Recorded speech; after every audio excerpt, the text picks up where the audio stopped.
దీని అమ్మ 286 స్కోర్ కొట్టడం ఏంది మామ, ఏంది అది అసలు? ఇది ఏదో ఒక వీడియో గేమ్ ఆడినట్లు అనిపించింది నాకు. క్రికెట్ అంత ఈజీగా కొట్టేస్తున్నారు.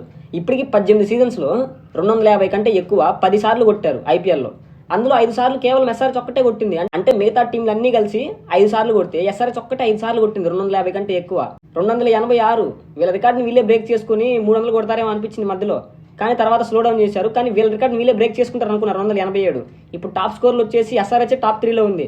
ఫస్ట్ హైయెస్ట్ స్కోర్ 287, తర్వాత 286, తర్వాత 277, తర్వాత కేకేఆర్ 4వ ప్లేస్లో ఉంది. ఏందో సింపుల్గా కొట్టేస్తున్నారు బౌండరీస్, సిక్స్లు. రాజస్థాన్ బౌలర్స్ ఏమో హాఫ్ సెంచరీ మీద హాఫ్ సెంచరీలు కొడుతున్నారు. వాళ్ళని కూడా అప్రిషియేట్ చేయాలి.